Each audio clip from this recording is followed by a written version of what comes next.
Some stories remind you why hope matters. In my very first podcast episode, I have Dr. Asa Ahimbisibwe, whose story began in deep rural Uganda. He described his family as the poor of the poor, and the opportunity of education was non existent. However, Dr. Ahimbisibwe rose from her circumstances, not only becoming a physician, but becoming an associate professor at McMaster University. The conversation I had with him was more than inspirational. It's a testament to what can be done when hope is protected, when parents sacrifice everything for their children, even getting abused by their community. And it's also a testament to what can be done when resilience meets opportunity. Dr. Ahimbisibwe's story has it all. If you've ever doubted how far someone can go when absolutely everything is against them, this story is for you. And now I'm honored to present my very first guest, Dr. Asa Ahimbisibwe. Okay. Good afternoon, Dr. Asa. It's a pleasure to have you here. Let's jump right into it. Can we start off with a bit of an introduction? Thank you for having me. My name is Dr. Asa Ahimbisibwe. I work at Cambridge Memorial Hospital as an obstetrician-gynecologist, but I'm also a teacher under McMaster University as an assistant clinical professor of obstetrics and gynecology. Okay. And today we wanted to discuss your journey, particularly your journey through education. It's an inspiring story, and you've described it in your book, Hopeful. And that's kind of what we want to talk about today. And so let's jump right into it. And can we start off by just talking about a bit of your background? Where did you grow up? Where did your journey start? Well, my journey is described as an improbable journey. I grew up in a small village in Uganda, which is one of the countries that make up East African region. And I was born by two parents. These two parents did not have an opportunity to go to school. So my father and my mother had no opportunity to get a formal education. They got me as their firstborn out of 9 children. Wow. When I grew up, it was commonplace. My mother would say, you know what, run to the neighbor, borrow some clothes because we have to go and visit. Go to the neighbor and borrow some salt because we have visitors tonight and we can't afford to feed them food without salt. Run to the neighbor and borrow some shoes because we need to go and visit your aunt. She's getting married. And for us, that was commonplace. Borrowing things from the neighbors was commonplace. I did not have the feeling or the sense that we lacked things or we were poor to afford stuff like that. It was until when I started going to school, elementary school, that then I realized that we actually lacked the basics of life. And the word, poverty or not being able to afford things began to make sense to me. But overall, my childhood was happy, eventful, adventurous, and interesting. When you told us that your parents didn't receive an education, were they able to read, write? No. Interestingly, I always describe my parents, the people who did not have a formal education, as one of my most important educators. Despite them not having an education, I learned such a great deal from them. In their generation, or even in the current generation, when people grow up in rural, remote areas of Uganda, you have to be able to pay for your own education. But at the time, it was difficult for majority rural population to have a formal education. So my parents did not have an opportunity to step in a class and get formal instruction. So they could not read or write at the time I was born. And so let's start from then your schooling. When did it start and why did it start? And what was the process like from there? It is commonplace for children born in rural areas to just stay at home, help their parents in their gardens and in their small farms. until they are old enough to be able to go to school. Now, unfortunately, even today for girls, if they waited long enough, they may not have an opportunity to go to school. For boys, at some point, then they send you to go to school.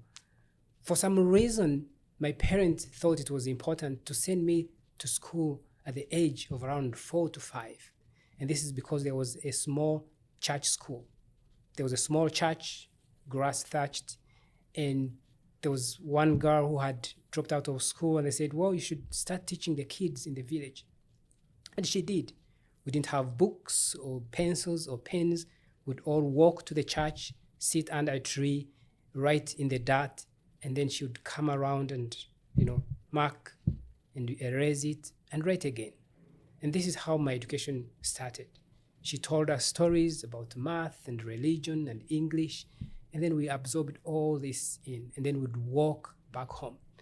It was because my parents had this ridiculous dream that they wanted to give me everything they never had. And for them, it was the opportunity to go to school. Education was what they dreamed to give me. Interestingly, my peasant, uneducated parents did not recognize at that time that this version of everything was indeed going to cost them everything. So let's dive a little bit deeper into that.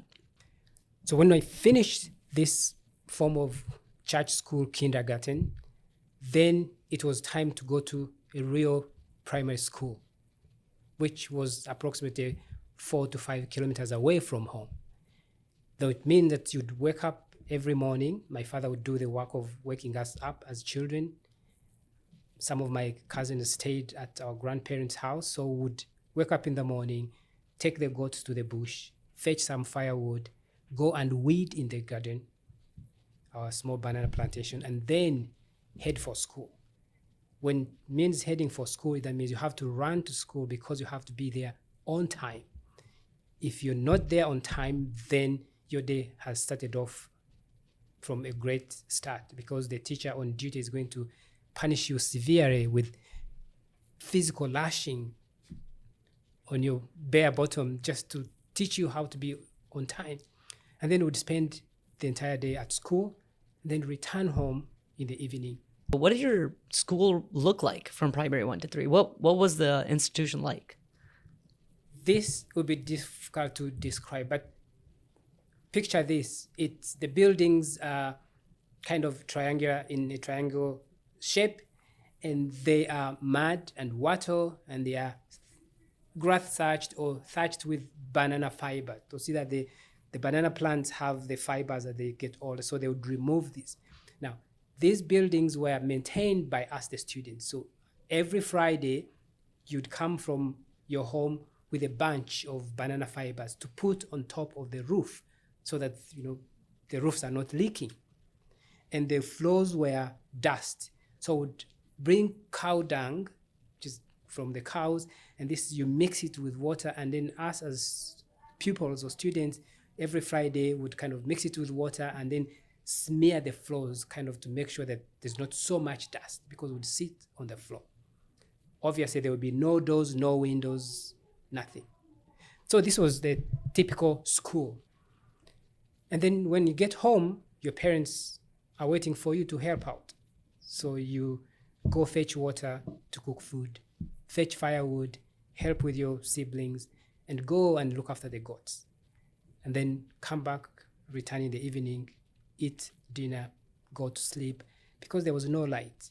We did not have an opportunity to say, I'm going to read my notes and study my notes and do homework. That was foreign, because you can't do that. There is work to be done at home. That even as children, our lives started very early in the morning. You wake up, you start working, you go to school, you keep working, you come back home, you help your parents with their work, you go to sleep exhausted, tired, dead on your feet, as they say, and wake up the next day and do it. There was no Sunday or Monday, there was no holiday. That was every day of your life. And what time did you have to wake up in the morning? So usually I would wake up in the morning around 5 to 6. Wow. Because you have to be at school at 8 a.m. and you have time to be able to do all these extracurricular activities just before you get to go to school. And when you came home, what did home look like for you? It was interesting. You'd come home and your mother would be tired. Obviously, she's still working. She's gone to the garden. She's come back. She's preparing meals. And she would say, well, there's not enough firewood. Please go to the bushes and pick up firewood for us to be able to cook dinner. And where you're at it, we need you to go to the well and fetch water to help for cooking, because she cannot really do all that. And probably my father would be away in the gardens or looking after the few goats that we did have. And then you just come and get that work done, come together at the end of the day as a family, have the food, and go to bed. What did studying actually look like for you? So did you have notebooks? What would it look like? So this was really the beginning of me as a child realizing that things were not going to be as I thought.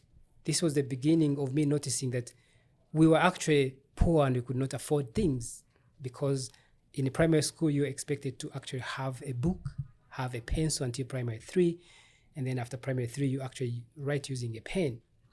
But even in the primary 1 and primary 2, I would have to use simple boards, wood boards. We call them blackboards. If you're not able to afford that, then you can't really come to school. Also, at the time, your parents were expected to pay school fees. So if you did not have school fees, at the beginning of the term, the head teacher would stand up and say, the following haven't repaid their school fees, you're going back home. My names start with A, both of them, and I was always the first person to be read out. Ahimbisibwe, Asa, you haven't paid your school fees, you're going back to school. It actually became a topic of laughter every time the head teacher would enter the classroom and say, the following haven't paid school fees. The whole entire class would shout out my name, and then I would stand up in shame and leave. Get back home, and my parents would be so happy to see me, say, oh, come join us in the garden. We'll figure out the school fees later. But that's when my parents decided to pivot and say, we need to be able to afford this.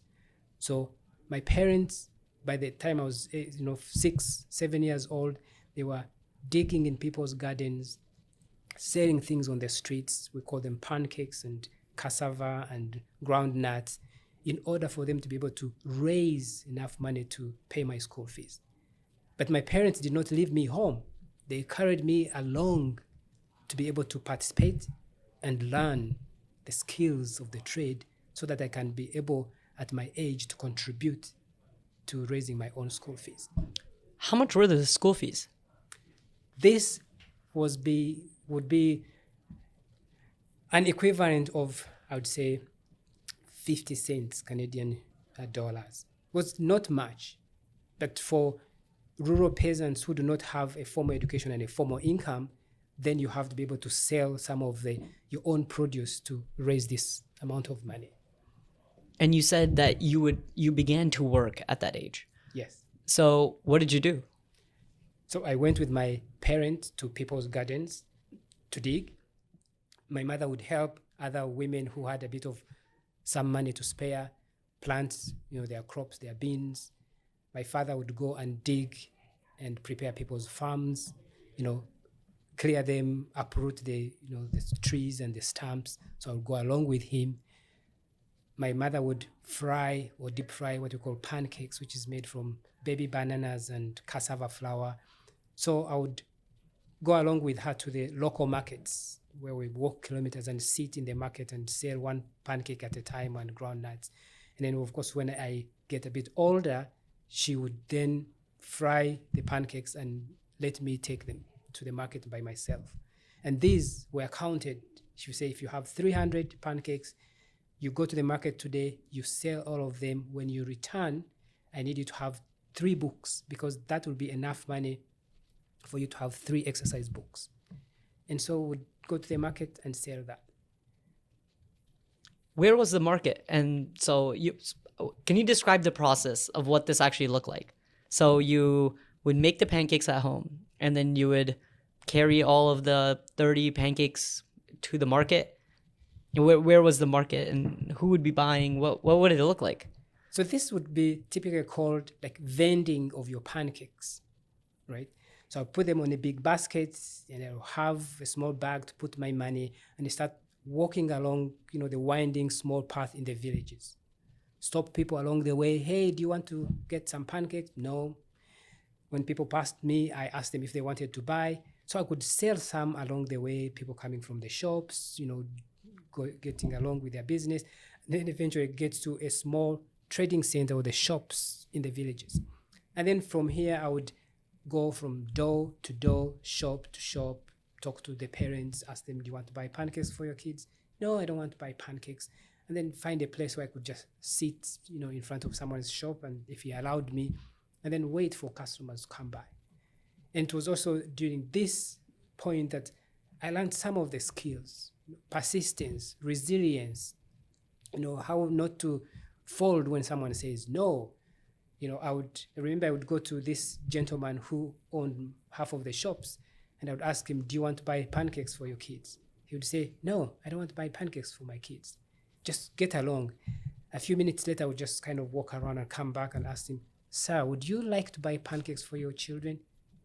He looked at me and said, boy, I told you I don't want to buy pancakes for my kids. I'm like, I thought you could have changed your mind, He'd say, no, I haven't changed my mind. If I change my mind, I will let you know. And then I'll go around, walk around, because it wasn't a big trading center, so it was just small few shops. So do my round and come back. Would you like to buy some pancakes? He's like, you know what? I'm just tired of you, coming and asking all the time. I will take 5, and don't come back. I'm like, sweet. So I would sell him my pancakes. You've just completed primary 3. Your parents were working as well. They were selling pancakes as well. They were working on other people's farms and so forth to make enough money to support your primary 1 to 3. You were selling your pancakes so that you were able to get the school supplies to work from the primary 1 to 3. That's correct. And at primary 3, when my parents had really decided this is not going anywhere, my father and my mother hatched a plan. There was a cousin of my father who was, a young man taking himself also through college to become a primary teacher. So my father reached out to him. They had this plan: come, take my son. He's all yours. Only if you can help him, finish primary school. So this gentleman showed up one day. I call him Uncle J in my book, Hopeful. And he said, hello, I'm Uncle J. You're coming with me. You're going to be staying with me now until, for some years. Well, I looked at my parents. The deal had been sealed. My mother looked away. So that evening, I went with Uncle J, walked from home to his home. And you had no idea about this prior? No. So you'd finished primary 1 to 3, and then one day, an uncle that you've never met just came and said, you're living with me now. Yes. And because that was the only way my parents knew how to afford my school. But they were determined to do everything, to give me everything they never had. In their case, this was education. So I went along with Uncle J. I realized he had a wife, and at the time he had one child, small daughter, and he would go to school, to a college on Saturday and Sunday. Then he would teach Monday to Friday. The agreement was that because I was his son, I didn't have to directly pay school fees to these primary schools we went to. And me and Uncle J went from school to school to school until, primary 7. I also learned from Uncle J the value of hard work. This guy was so committed. He would work so hard and teach us from, Monday to Friday. But Saturday he would walk to college, one way approximately 15 kilometers, and another way back in the evening. And most times he didn't have any money. He would not have lunch. He would go to school, to college, come back in the evening, and he had one pair of trousers and shirt, and he had one pair of shoes. And one day I realized that actually the shoes didn't have the soles. It were only on top. So did you have shoes at this point? No, I didn't have shoes, and honestly, I don't think I cared for the shoes. I had my first good plastic shoe when I was going to high school. This was because I was going to high school. It was in the city, and then we scraped around and got first pair of plastic shoes. On the holidays, would go back to his village, and then what he would do is that he would borrow a bicycle from his friends because he had a bit size of a banana plantation. So would dig in his garden, look after the plants and the bananas, and then he would sell some of these in the market. So me, at this point in time, I'm 8, 9, 10 years old, would wake up very early in the morning, would have 3 bunches of bananas. I would be the one holding the bicycle down, and bear a few pounds, and then he would have to put the banana, bunches on the bicycle and tie them, and it would fall off, and then I would have to push him through the winding path to the main road, and then he would ride off to go and sell in the market. He would not even have lunch. He would come back in the evening with some money, give it to his wife to keep. And then eventually, one day he showed up when we were at the primary school, and he told me, my college is coming to an end. I start my exams, and one of these days, we may be able to go back near home. A few weeks later, he came with his results, and he had passed. And then we sat down in that house, our schoolhouse. Interestingly, this schoolhouse, there were no standard schoolhouses because teachers came from nearby, but because we came from quite afar, they gave us a schoolhouse where we would stay, no windows, no doors. We actually made our own windows from, grass, had a small garden of tomatoes behind. We shared the same, mattress and small blankets. We washed our clothes and hung them by the fireplace to dry so that in the morning we can put them on. And then once he passed, we celebrated. We sat down, we cried, we laughed, and then he had bought, a 1/4 kilo of meat. Then we ate it and we were excited. And he said, looked at me and said, what? Hard work pays.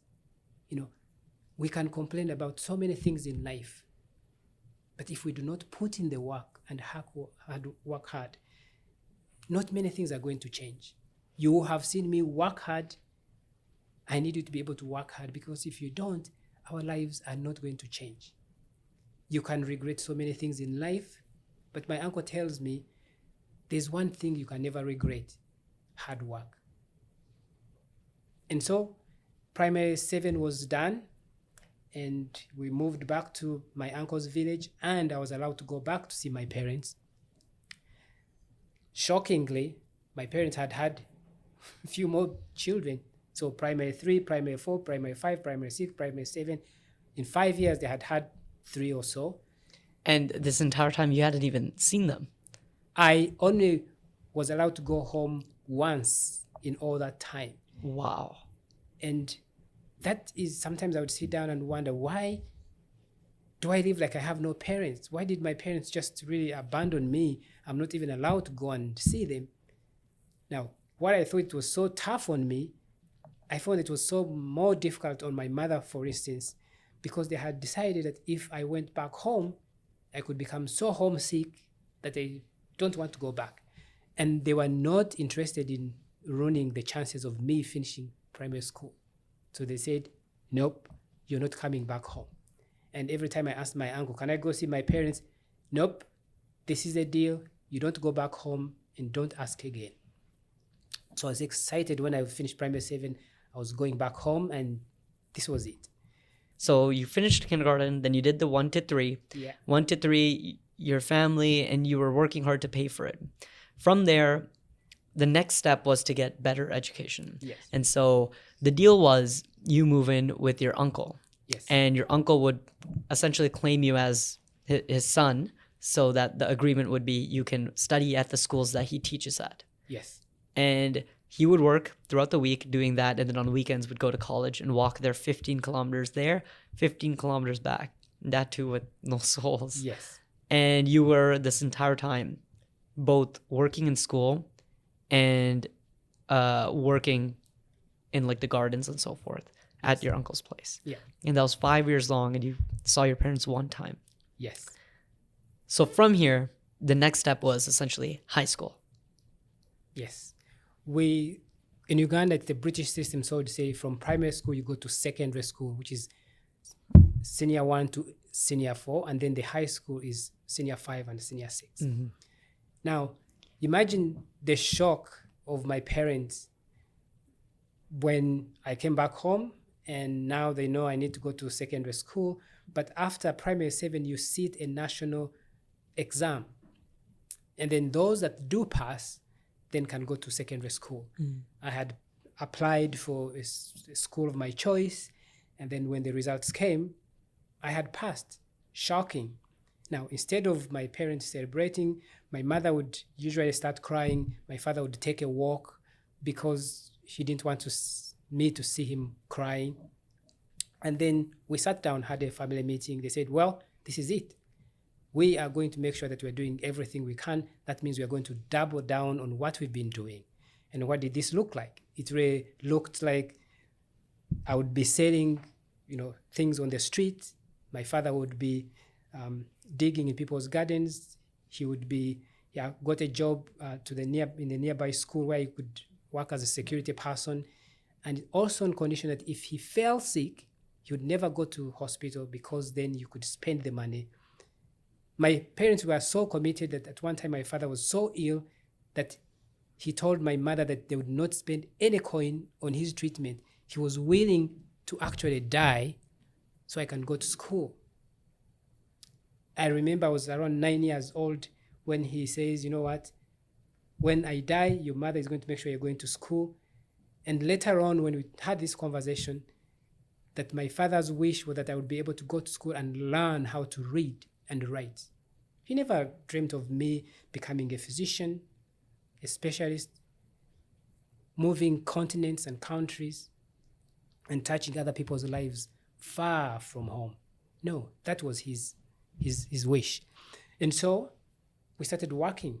So my entire vacation from primary 7, we were working hard to be able to raise enough money. And then when the results came, I had passed. The school that had admitted me was almost 10 times what we could afford. So my father and mother said, well, I guess at that time I was 12 years old going to S1. They said, you should probably wait 1 more year. Within the next 1 year, we could work so hard, double down, and then we could have enough money for you to go to school. And this did not go down well with myself. I told my mother, I have done everything. I know you have sacrificed much, but I've also sacrificed. I've studied. I've done everything that I could. I have passed. Who knows? I may not be able to pass next time. Let me go to secondary school. And at this point in time, even the education that you've received thus far, is that normal? Like in your area, in your village, did people receive this much education? No, because for those that parents could afford, yes, they did. But for majority of the kids, and that's why some of the parents in the village were not happy with my parents. They're saying, why are you struggling so much? Not everyone is going to school. Like, why do you have to live wretched lives in order to push this child to school? You do not have any guarantee that he's going to succeed, right? And so it was not the norm. It was pushing against the grain that, we wanted to have an education. And last year I said I wanted to become a doctor, which really was a dream, a joke for most people. And so it was time to think again. So my mother tells me, we can't afford this school, but I'm going to have a plan. So she traveled to her region, her district where she was born, and there was this small church-founded Seventh-day Adventist secondary school. It had, I think, 4 rooms, mud down on the floor. It had, I think, iron sheets on top, no windows, no doors, no library, no running water, no electricity. So she asked for a place and they accepted me. This school fees was an equivalent of at least $1.50 Canadian current. I remember that because I still keep my receipt from that first payment. So she came home and said, guess what? I got you a school. You're going to secondary school. Oh, you mean it? Yeah. There's one catch. You have to stay with my parents. And her parents stayed almost 10 kilometers from this school. I'm like, well, that doesn't sound great. Oh, yeah, but this is your only option. I'm like, I will take it. So beginning of the school term, I moved to my grandparents, my mother's parents' house, stayed with them. So every morning I would wake up. Most of the children in this place, region, did the same because this school was for the poor of the poor who could not afford to go to other good schools. So we all joined along the road and walked barefooted to school. Now, you'd arrive at school. Teachers also, walked to school. Few had bicycles. And then we would start by going to the forests. The school would, pay for a few bunches of firewood for someone to cut them down. You walked 10 kilometers to school? To school.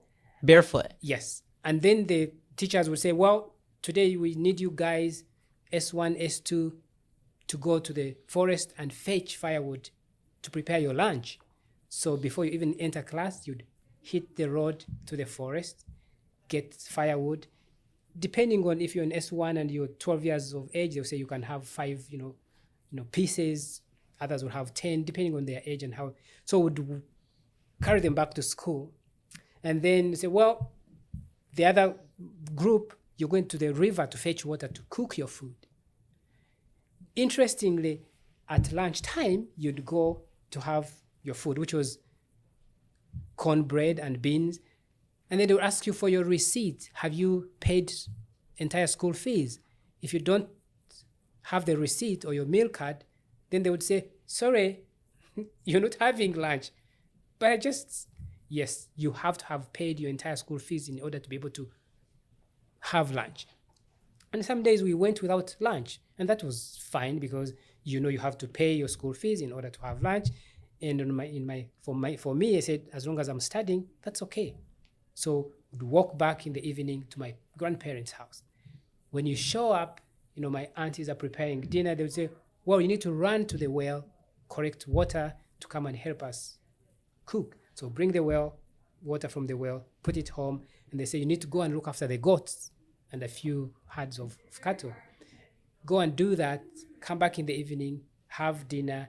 It is dark. There's no paraffin, there's no light. You cannot, do your homework, and then you go to sleep. How would you have any light? Would you ever have the opportunity for light? This will be also difficult to describe. The lights at my home and sometimes at my grandparents, there is a grass, it's called star grass or spear grass. It's kind of a long grass, bushes in the swamps. So when it grows, it's like a stick. The poor people would go, you cut these ones and bring it and then light it at the bottom and then stick it in a wall. How would you light it? So using firewood. So you just kind of light it. You would have to light the So fire. it kind of burn, it's like a candle, but it burn itself off going up. So usually I would kind of sit down, and if you have really time for exams, you have to study, then I would use that one to study, not for a long period of time, and then just, burns itself out. So you had to make sure that when I'm at school, it is the break time, that's when I study, because in the night I won't be able to study. So this continued for 1 year until I was so exhausted from walking 10 kilometers back and forth from my grandparents. And what was when did your day start? When did it end? So my day started between 5 and 6 because you have to wake up, help your grandparents, do things at home, and then walk the 10 kilometers to go to school, to be there at 8 in the morning, and then start walking back, in the evening around 4 p.m. to get home. And then during the school day, you were walking to the forest to get the wood and the well, yes, and the water. And then come home. And then after this, I told my mother that this is getting complicated. She said, well, I'll work it out. So she came back home one day and says, I have a plan. I actually have an aunt of mine, so the sister to her father, who lived near the school. And she's like, imagine that. I am going to ask her, see if you can stay with her. I'm like, sweet. So now it was time for me to move again. So I moved at the beginning of the school term, I moved to my grandmother.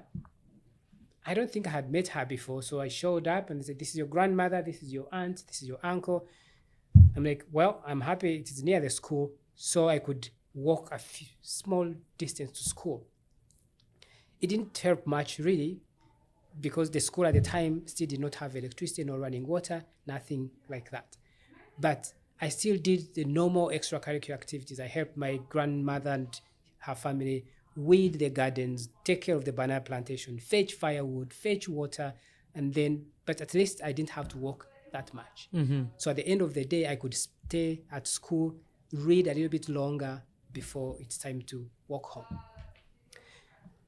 We had a head teacher at this school who would stand up and say, "Guys, you are at the bottom of the ladder, you're the poor of the poor people, but your parents want you to have an education and they have sacrificed everything they can. Your only sacrifice here is to study and work hard. But how can you work hard when you have no library, no electricity, no water, nothing?" The teachers would have, like, there would be one textbook for the entire class and the teacher would read it and tell you about this. And that's why now I'm passionate about visiting these schools and making sure that kids have, books. Have books to read, to just go beyond their own brains and their own confines, to know that there's a world beyond this. Wow. And during this entire experience, what were your parents doing? What were their lives like? My parents didn't really have much lives. So every time I would go to school, they would just keep doing this work.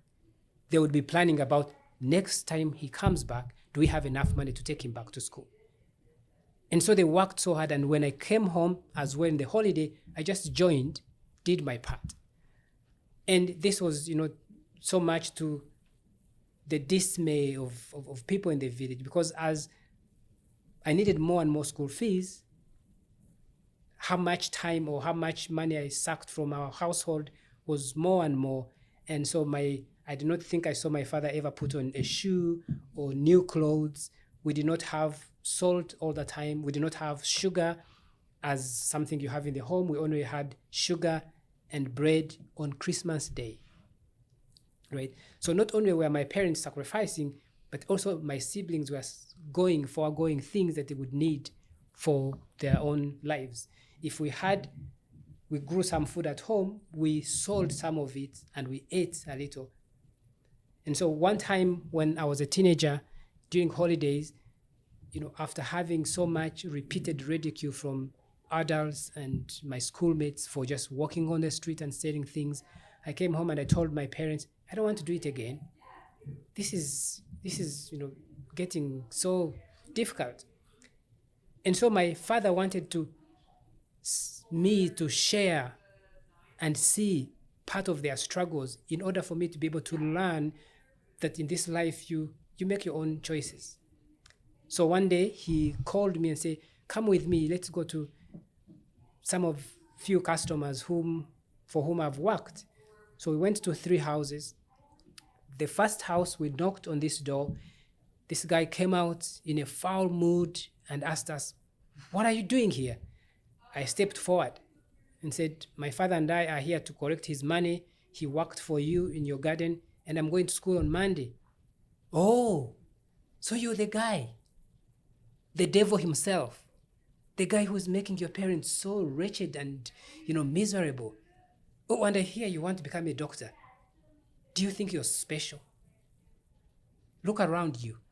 No one has done that. What makes you think you are going to make a difference? I am not going to pay you because I don't have the money. In fact, go away. And, I'm going to school on Monday. I really, really need this money." And he told me I couldn't care less about that. Just leave. And then he entered his house and returned, not with the money. No. He returned with a long stick with which he pushed my father away. He pushed him just like something contagious. And I'm just looking there, frozen with rage rising up in my mind. And I'm thinking to myself, how can my father just stand there and be treated like that? Or why would you treat someone like that? So we left. My father said, "Oh, let's go to another person. We may be lucky." We went to the next house, knocked on the door. it was the same. Went to the third house, knocked on the door. The guy was, more abusive. Not only did he, send us away, he actually pushed my father away with his own feet and kicked him out. So we walked home. But that day, as we walked home with my father, there was this palpable, sickening silence. Nothing was said for a while, but so much was communicated. And then my father spoke up and said, "Son, you see, every time you go to school, your mother and I take this treatment all the time. And you know why? We do it for you so that by the time you return from school, we have at least some money for you to be able to go back to school. Now, today, you are going to have to choose that you are going to live your life impulsively, responding to what people do to you in this way. They treat you badly and you say, I'm not going to contribute to my school fees. And you are going to end up being like us, who did not have an opportunity to go to school. People will treat you even worse than they are treating you now. Or you're going to choose to contribute. Do your part. Decide that it doesn't matter what happens to you. What matters is how you respond. And then do your part. By doing that, you're going to be able to change your life. Have an education. And things will change. But you're also going to learn that you're going to be the person that you never want to ever treat people the way these men have treated us today. And that was the last time we had this conversation. Oh, I don't want to go sell pancakes. Or I don't want to go with you to so-and-so's garden because I'm going to be embarrassed. No, because they allowed me not only to see, but also to share in the struggles. And that could not be taught to me in any form. By understanding that my parents were sacrificing this much for me to be able to have an education, that was a gift they gave me, the ability to appreciate and understand the struggles, but also to know that their version of giving me everything they never had, which was education, they meant that they're willing to sacrifice everything to give me this education. And that is why I'm passionate about education, because it has the power not only to change our lives, but to change generations. Mm-hmm. Yeah. What first sparked your interest in medicine? Was there a defining moment that made you say, I want to be a doctor? You did mention that before, but what's the story there? I'm glad you asked that. So when I was around 6 years old, I was very ill. I look back and I don't think I had malaria, probably I had something else, because I was never treated eventually. So in that district where my mother was born, there's this hospital. We went there, one of my aunts carried me on her back, went to the hospital, lined up, joined other people in the queue. I later learned that this hospital had only one physician who was the administrator, the surgeon, everything. So it was commonplace that you would never see a doctor if you wanted to see one, unless you were dying or you have died. In fact, the first time I ever met a qualified doctor to treat me was when I was in the university. That was because the teachers who were teaching us were doctors. That was the first time I ever saw a fully qualified doctor. So this one day, I had a high fever. I was there with my aunt. We sat and waited. And then a few hours later, a child down the line had a seizure and died before had been seen by either a clinical officer or a doctor in the hospital. And as always, the parents just wrapped him up and off they went. A few moments later, there were a group of young women crying, following a young woman who had just given birth and died. The men were carrying, the women were following, crying. And at the end of the day, we were never seen. And my auntie says, let's go back to my grandparents' home. She carried me for a few kilometers, put me down. I walked, got tired. She carried me again. And then I asked her, why is it possible that we came to hospital, we were sick, the child died, and the woman died giving birth, and no one was there to treat them? She says, son, well, this is it. There's only one doctor, so much he can do. But this is life. And I said, you know what? I think when I grow up, I'm going to be a doctor to be able to treat people who, like myself, or like the child, or like that woman who died. She kept quiet for a while and said, sure. I mean, for her, it wasn't really, it was out of her realm to think and comprehend that.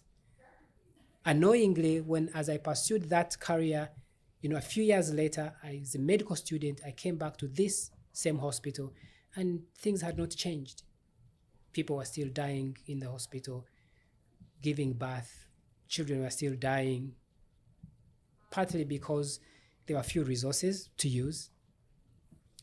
And then I convinced one of my classmates to come. So we spent there a holiday. We are fourth-year medical students. We ran the place, and we're so happy with ourselves. We're saving lives, doing the best we can. Now, 3 years, I would say 3 years, 2 years and a half later, this aunt of mine that had brought me this hospital when I was ill, I was doing, junior internship out in another city far from my grandparents' town, came to this hospital to have her second baby. The first one had been born by cesarean section because her pelvis was narrow, so she really needed another cesarean section to deliver her second baby. She arrived, there was not enough to use, there was not electricity, there was not running water, there was not enough equipment. The doctor was there, could not afford to operate her, and waited and waited. They had wanted her to be transferred to another city, which is the medical school, to have her baby.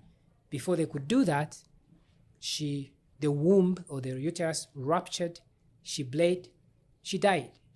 My uncle is on the phone crying and sniffing and crying and sneezing, and tells me from many miles away that your auntie has died. That was very painful. I'm like, what do you mean? Oh yeah, she was, giving birth, and there was no this, there was no that, there was this and that. And I'm like, why do you have to tell me now? Like, I'm able to do something. You could have told me I could have done something, not really because I could have, make the system work. But, a few years later, my aunt comes and dies in the same hospital. And that cemented my passion that I am going to pursue maternal health. And that's why I went back to school to do obstetrics and gynecology. That if I was not able to get the system to save my aunt and many other women, probably I should be able to make a difference. I may not save the entire world. When I practice obstetrics today, the woman that sits in front of me, I want to be able to treat them with kindness and dignity and be able to change their entire world instead of me worrying about changing the whole world. I do it for my mother, for my aunt, and for all my cousins who go to hospital to have babies and die. Wow. So you finished your secondary school with your grandma. Yes. So your mom's dad's sister. Yeah. Then you came back home after that was done. You saw in the newspaper that you were at the top, the first grade, Yes. along with your classmates. Yes. And then you realized you're going to get into high school. When we went to this high school now, I would not go home for holidays because I figured if I go home for holiday, that is transport to go home. My father would, and my parents would send us food. So they'd send me bananas, millet flour to stay at school. Myself and a few of the children who are from poor families would stay. The head teacher would give us a room where we can sleep, but in turn would actually be able to stay and maintain the compound and slash the grass, make sure it is all not overgrown, and then would be able to have electricity. So we'd have to study. We could study and study and study until we are tired because we had access to electricity to study. And then I remember my colleagues would come and be in the night, you're studying, you're hungry, you're yawning. You come up to me and say, why do you're studying like a man possessed or you're chased by, some demons. And I would say, yes, I am indeed a man possessed. I would rather study and collapse and die. And then if my father comes to pick me up, I never have to, he would say, yes, you tried. But I never have to come up to my father and say, you know what? Oh, I just failed because I did not apply myself. I said, no, no, no, no. I would rather give it my best. And when I look back, I would say I did my best rather than just goofing it off. And so when, after 2 years, finished school, went back home, and again said, well, high school is done. This is it. If I don't pass, then all will have been for nothing. If I do pass, then this is the beginning of when things change. And we did the same things, during the vacation. And then one day, saw it in the papers that the results were out. And then I had saved up enough money, so took a taxi, went to this university. And then I got out of the taxi, went to the gate, found security guy and asked him, where is the notice board? He says, down and to your left. So I went to this. This was after you had finished your final exams Yes. in high school? Yes. Okay. So I went to university and found the notice board. I stood there and there was the list in alphabetical order, and my name was the third from the top. And I cannot tell you how many hours I stood there or what I did. Time froze. And I was just planted on the ground, and people came and went and screamed and shouted. I was just there, flashbacks on all those nights and days of sacrifice and working hard and, abuse from the villagers and classmates and everyone. And all I could say is, this is it.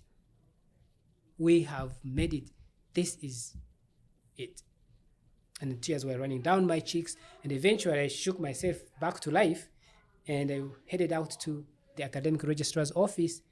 And I said, I'm so and so, I'm here to pick my admission letter, which I still have in my house. These are the milestones I show my boys 8 and 9 that this, and then I get to tell them the story and why I keep this. And the secretary just pulled it out and gave it to me. I read, and the first paragraph said, Dear Mr. Ahimbisibwe Asa. And even that was more fulfilling to me, because when I grew up, myself, my parents, no one saw us, no one cared, no one addressed us as anything apart from the vending village boy in the street, the one who's making his parents poor, the useless guy so-and-so who's listening to his wife. So until then, someone had actually addressed me as Mr. And this is it. And then I left, went home. That day, my father hadn't gone anywhere. They were all seated at home because they wanted to find out what happened. Has the sacrifice been worth it? Then I showed up and they said, what is it? What does it say? My siblings were seated there. My mother was seated. My father was there. And I opened it and said, we have made it, all of us. And crying and laughing and hugging. And what does that mean? I said, you won't believe this.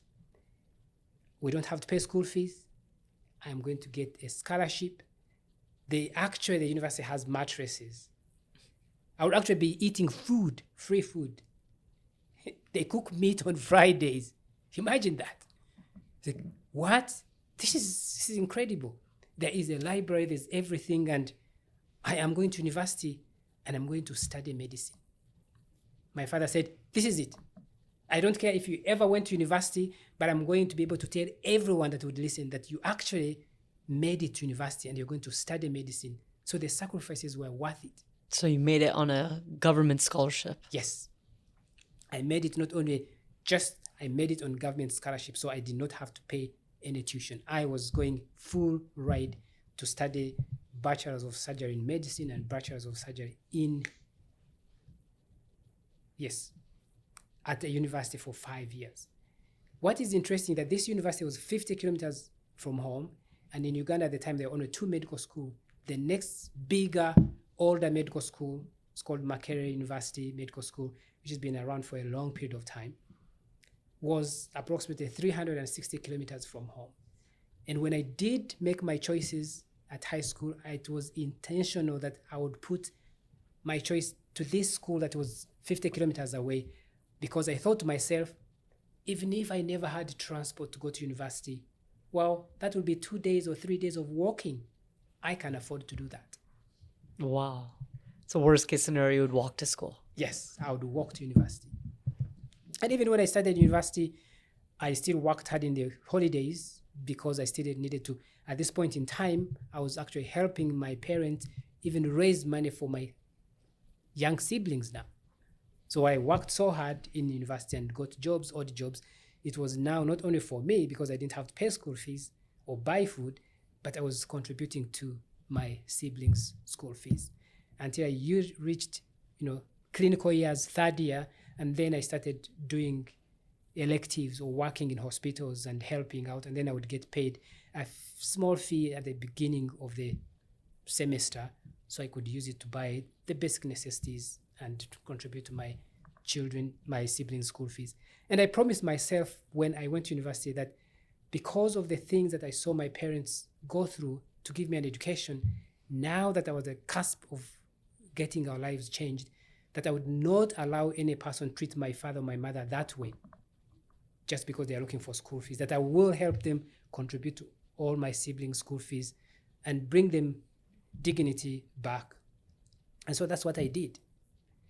But when I finished medical school and I did my junior internship, so at the end of medical school, 5 years, you do 1 year of internship. So I went to this village hospital, and then you start getting a small wage from the government.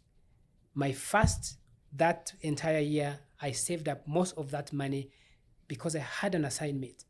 The land that my father had sold, the land that had made him an outcast, the land that everyone spoke about and said, this man, you make your parents poor, they even sold the ancestral land. This is a curse. How could you do that?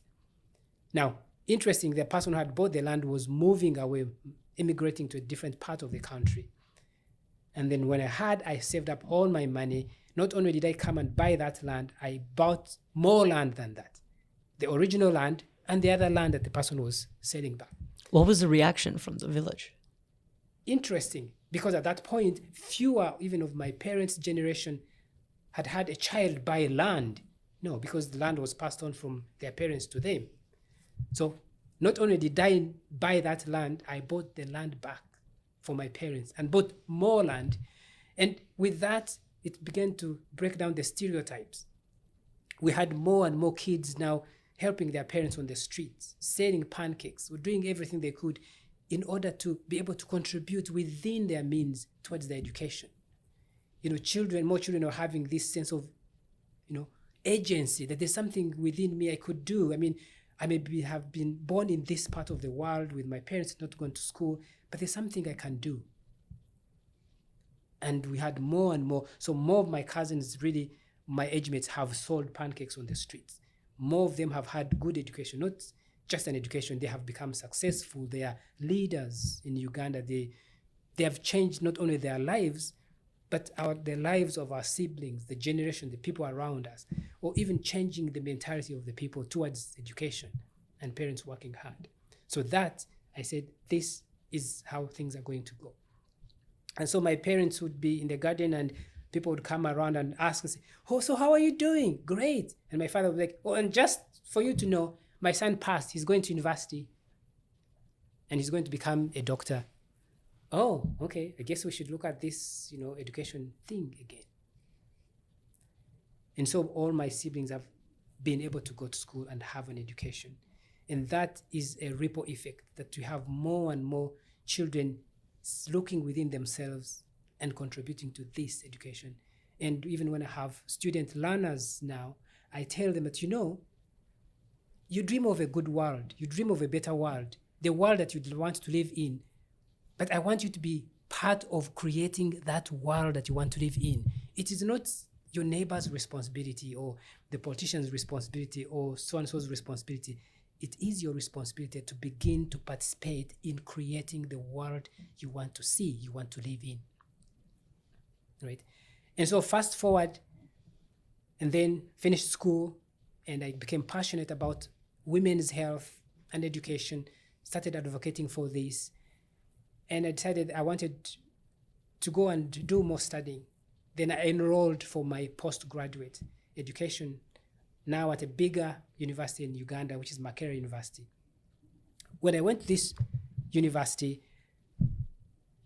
in my first year, I realized there was an exchange program, again, for the best students. This exchange program was between Makerere University and McMaster University here in Hamilton, Canada. And then I thought to myself, I should be the next person going. A few months later, the program director showed up and said, Asa, these are the forms, fill them up. You're going to McMaster University for an exchange program because you're doing well in your group. And so that was my first time to get onto the plane. What did your parents feel about this? They had no idea, because really that you can't fathom that. It's you cannot really understand what that means. Not even me, I did not really understand what that meant. So I came to Canada, spent 6 months. What did it feel like being in an airport and so forth? Like, was it a different experience for you? It was a different experience. So, for instance, when I entered the plane, they gave us things to eat, say this is a drink. I thought to myself, I don't want to drink much, because if I have, then I have to stand up and go to the washroom. I may just fall and just fly out of the window. And this is a person in a university, and I'm thinking, no, I'm not going to do that. And so that was interesting. And by the time we landed at Toronto, and we got picked up and spent 6 months, and then went back home, finished my school. What did Canada feel like when you first came? Interesting. Very cold, obviously. But strange things. Like, for instance, I was in one of the hospitals, and I needed to get, a bottle of pop from a vending machine. And then I stood there and looked at the machine. I had never seen the machine before, and I'm thinking, I don't know how to get the soda from this machine. And eventually one of the nurses we were working with showed up and asked me, do you need help with that? I'm like, yeah, sure. She's like, are you sure? I'm like, yeah. Because she couldn't believe that me, a physician, did not know how to work a vending machine. And so I got the soda out and did that. But then a few years later, when I eventually decided I wanted to move for further education, I found that Canada was the only place that I'd really been to. So naturally, I decided I was going to move to Canada to pursue more education. And a few years later, when I was doing my residency at Western University in London, Ontario, my parents came to Canada to visit. This was the very first time they ever left their village and went to the city and went to the airport. So they came along with my sister, who helped them navigate the system. Not only did they first time leaving the village, but they left the entire country. Yes. And then they entered the plane, and then they came to visit. I picked them up from the airport, and they were so amazed. The highway, the flyovers, and it was like something they couldn't really put in words. And this was October, but they were so cold and frozen. And then we sat down and had stories. They had time to talk to me about their dreams for me, their dreams for other children. They said, this is what we wanted for you, just to be able to learn how to read and write, something we never had. We did not really dream that you'd make it. You'd not only become a physician, but, fly across the continent, come down here and make lives better for other people and for yourself. So we had, times to have these conversations, and for me to be able to understand why they gave me up to go and stay with my uncle for all this time. What were they thinking? How were they, looking at this? How did they think I would interpret it? And that's when I appreciated this was their thinking. They did their best with what they had and what they knew to give me everything they never had. And in their version, this was to give me an education. And looking back now as an obstetrician-gynecologist and a parent myself, when people utter the statement, when we grow up, we didn't have much. I want to make sure that my children are going to have everything I never had. I always want to tell people that this statement is actually incomplete. We should rather say, I want to be able to give my children everything I never had growing up, but something that is going to help them, last them a lifetime. Not just give them things that can spoil and, be lost, but give them something that they are going to live with, something that is going to change their life. For me, my parents gave me the gift of identity and belonging, the gift of hard work, not only hard work, but also the gift of respecting the people that do the hard work, the gift of contribution, and the gift of discipline and self-respect. When I have medical students with me, for instance, the gift of being able to treat other people with dignity and kindness, I ask the medical students, what is the name of that clerk? What is the name of the person that just cleaned up the room after someone had a baby? And they look at me with a puzzled face and I'm like, I want you to be able to learn that people are not what they do. And I've come up to some of the young people who are cleaning the hospitals, and I ask them, hey, tell me your story. And they're doing their masters, they're doing their degrees, they're actually going to do other professionals, and this is how they're affording to manage to contribute. So you do not see people and just treat them the way they are now. People are more than that.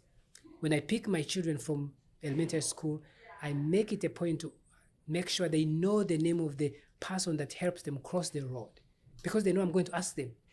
So I ask them, who is that person that helped you cross the road today? I don't want them to tell me, oh, that is, the person that helps us. No, I need them to know that person by the name, because by seeing the person, by knowing the person, you're recognizing that this is the person. Beyond what they're doing, beyond their current challenges, this is the person. I know this because when I grew up, myself and my parents were never seen, they were never heard, were never treated like we mattered. So I make it a point that, my learners, my children, learn to treat people with respect and kindness and dignity. Were you able to ever forgive those who abused both your parents and yourself? And if so, how? Of course I did.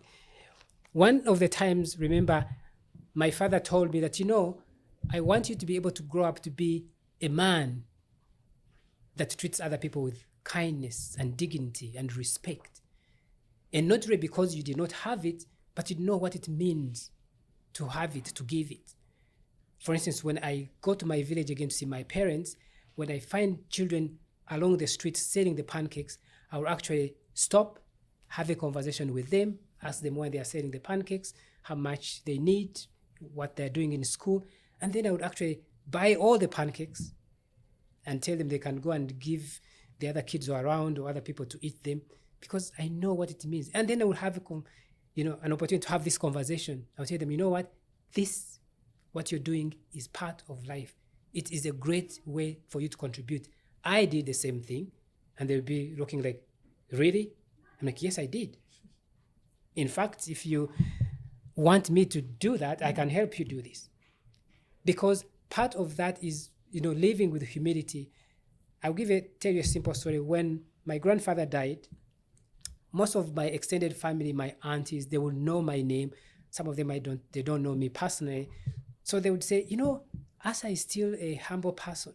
You can send him to go fetch water for you. He'll be able to do it. And they're thinking, he can't do that. He's a physician. He wouldn't be able to do that. They said, no. So they made a bet when my grandfather died and said, well, we are going to be able to send him to the well and make sure that he collects water for me. Most of them, they said, he won't do that. One of my aunts says, I know him. He was going to do that. So she looked for me and says, oh, could you fetch for me water? I'm like, yes, I can. I'm like, in fact, I have my car. I will go to the trading center, get you tap water, however much you need. She said, no. I want actually water from the well down in the bush. I'm like, yeah, sure. One of my younger cousins volunteers said, oh, I will get it for you. I said, no. She wants water from me, I'll get it for her.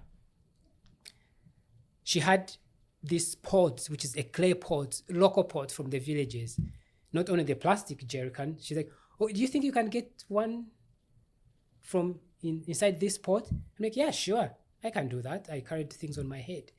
So my cousins are looking at me, other people are looking at me and thinking, you're not going to do that. I'm like, yeah, I am. Because these are the aunties that looked after me, babysat me, carried me on their backs when I was sick. So I asked, not only do you have that influence by expressing humility, all the other kids around and my cousins say, oh, we're coming with you to the well. Like, if they had asked them, probably they would say, I'm not going. So we went down the well, filled the pot, I put it on my head, and off we came with everyone around, and all my aunts were like looking like.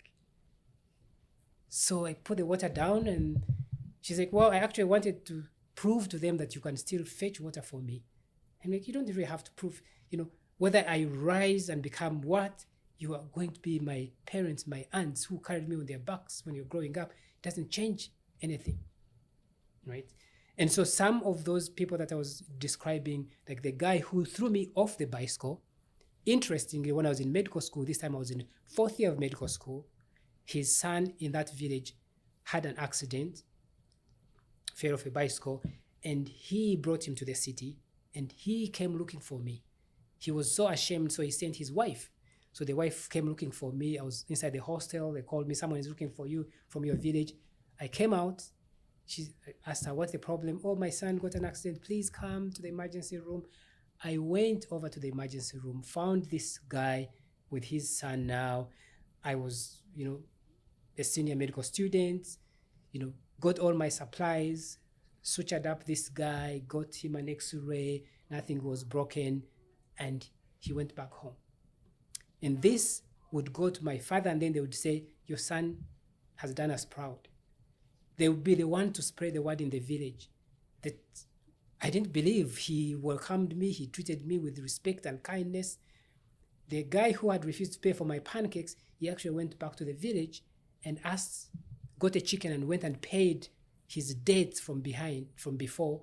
And my father called me up and said, I am proud you've become a better man than how they treated you. This guy who had thrown me off his bicycle, he would insist that I pass by his shop every time I go home and say, take whatever you need, drink whatever you want to drink, right? And because that taught me that, to whom much is given, much is expected. When you've been successful, your success is not measured in how much you have in the bank or how much influence you have. Our success really is what other lives around us have become just because we have interacted with them. That's incredible. Wow. Your story is just so inspiring. I think we'll wrap up now. And to wrap up, I think I'm going to ask you this final question. If you could speak to your younger self, the boy in Uganda who wasn't sure about what his future held, what would you say to him now? What I would tell my young self, or what I tell the young boys when I go back to Uganda and visit, is the same thing. Imagine if you did your best. Imagine that you were able to change your world by doing your best every day. Do not imagine perfection. Just do your best every day, every time, because that is within your power to change. Beyond that, then we go into that circle of concern. Everyone's concerned about this and that, and most of the time it's the things that we cannot do anything about. But for the things you can do, please go ahead and do that. Do your part, do your best every time, every day. And that's what basically I did. Every day you did what you could at that time. And that begins to grow, begins to eat on the circle of concern. And then you're able to not only change your life, but change the lives of people around you. and change the lives of generations. I tell people that, for instance, when they tell me I've succeeded, I tell them, no, I think my parents succeeded. Imagine they were able to give everything they could to me, and they changed not only my life, but imagine the lives of the students I teach. Imagine the lives of the women I operate and look after. Imagine the lives of the people that come in contact with me. I have been able to teach medical students from 5 different continents. And obviously, I've been able to practice medicine on 2 different continents.